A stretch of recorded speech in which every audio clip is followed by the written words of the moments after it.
Lovely to see you again. Nice You spoke about the challenges of your previous film, Midnight Sky, and it was a bigger movie. And while this movie on paper might seem smaller to some people, what is the challenges for you as a filmmaker to bring a story like this to life? It's a period piece, so it automatically it's not so easy.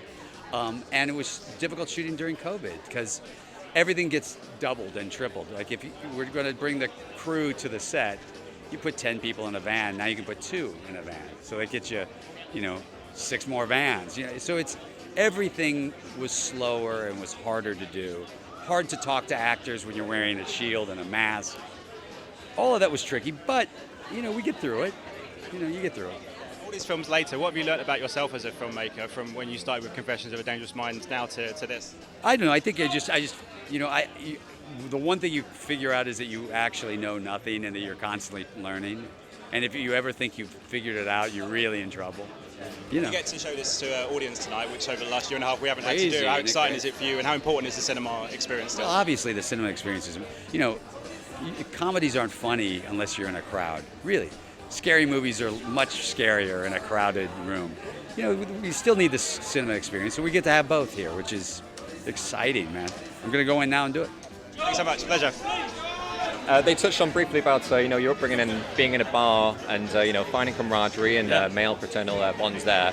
And I'm wondering, since you moved to England, and I know that you've got a local pub now, is there any parallels between you and getting engrossed in that local pub atmosphere and the stories we see in Tender Bar? Well, not as much about that, because the pubs are these are a little more elegant here than the pubs. Well, the Bull, which is the one close to me, which is absolutely spectacular pub. You walk to it. It's a little more elegant than the one I was growing up in. My mom called Bucket of Blood. That was the name of the bar. So that's a little different than the Bull. But I don't know. I think that, listen, I'm not advocating kids, growing up in bars, obviously, but it was fun for me growing up. I enjoyed it. We've got our friend Ben Affleck in the film. Yeah. Is it a case of you just call up and say and try and sell it to him, or do you make him auditions? Yeah, I should have, shouldn't I? Yeah. I should have said, listen, read these pages for me. No, I sent him the script, and he wrote me back like 3 hours later. Clearly, he read it and said, "I'm in. What do I do?"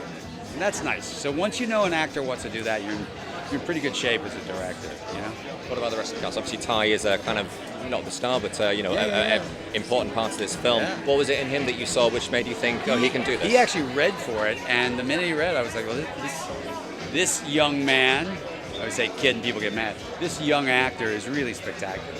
And Lily Rabe makes everything better. She just does. She's here tonight. She's pregnant now and she's lovely and stuff. But she makes every film better. Ladies and gentlemen, you're watching Hey You Guys! Hey You Guys, huh? Hey, you guys. Is that from the Goonies? It is indeed, yeah. Nice. Hey!